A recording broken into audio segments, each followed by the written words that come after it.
বাবাজির মুখোশ খুলল, কিন্তু গাড়ির মৃত্যু ফাঁদ কি থামবে? ভাবুন তো, যাকে এতদিন অলৌকিক শক্তির অধিকারী মনে করা হচ্ছিল, সে যদি হঠাৎ নিজের মুখেই স্বীকার করে সবটাই ভাঁওতা। আর ঠিক সেই মুহূর্তেই অন্য কোথাও তৈরি হচ্ছে এক মারাত্মক দুর্ঘটনার প্ল্যান। তাহলে আসল বিপদটা কোথায়? আজকের গল্পটা ঠিক এই দুই লাইনের মাঝেই লুকিয়ে। চলুন ধীরে ধীরে বিষয়টা খুলে দেখি। একদিকে কাকিমণির দুর্বলতা, ছেলেকে বাঁচানোর আকুতি তাকে এমন এক জায়গায় ঠেলে দেয় যেখানে সে যুক্তি ভুলে অন্ধবিশ্বাসে ডুবে যায়। একজন ভণ্ড বাবাজি সেই দুর্বলতাকেই কাজে লাগায়। ফুলের পাপড়ি, মন্ত্র, আশীর্বাদ সবকিছুই যেন এক নাটকের অংশ।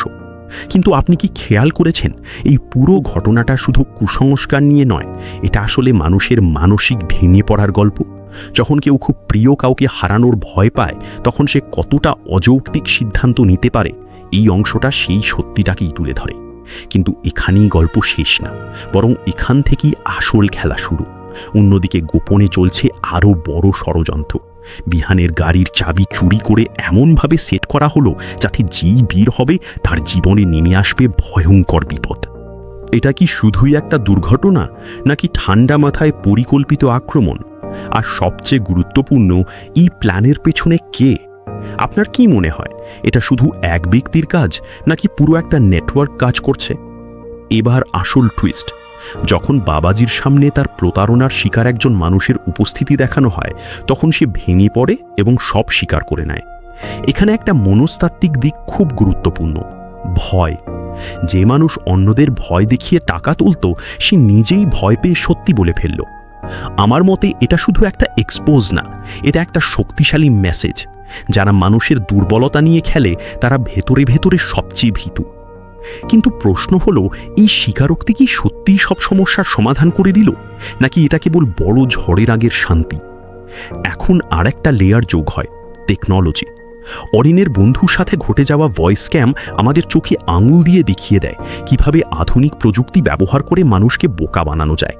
আর এখানেই তৈরি হয় নতুন বিপদ। যদি একই কৌশল ব্যবহার করে কম্পাস আর বিহানকে বাইরে রাখা হয়, তাহলে কি তারা বুঝতে পারবে, নাকি নিজেরাই ফাঁদে পা দেবে? ভাবুন একবার, একটা ভুল কল, একটা ভুল সিদ্ধান্ত, আর তার ফল হতে পারে ভয়াবহ। সব মিলিয়ে এখন গল্পটা এমন জায়গায় দাঁড়িয়ে যেখানে একদিকে কুসংস্কারের মুখোশ খুলেছে, আর অন্যদিকে তৈরি হচ্ছে বাস্তব বিপদের ফাঁদ। সবচেয়ে বড় প্রশ্ন, গাড়ির সেই প্ল্যান কি সফল হবে? আর যদি হয়, তাহলে কি হবে তার শিকার? কম্পাস, বিহান, নাকি পুরো পরিবারটাই ভেঙে পড়বে? আপনার কি মনে হয়, আসল মাস্টারমাইন্ড কে? আর পরের পর্বে কি হতে পারে? আপনার প্রেডিকশন অবশ্যই কমেন্টে জানান, কারণ এখান থেকেই শুরু হতে পারে গল্পের সবচেয়ে বড় মোড়। এখন প্রশ্ন হলো, গাড়ির অ্যাক্সিডেন্টটা কি সত্যিই ঘটবে?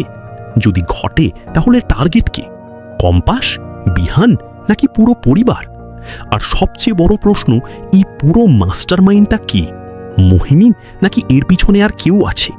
আপনারা কি মনে করে কমেন্টে জানাতে ভুলবেন না।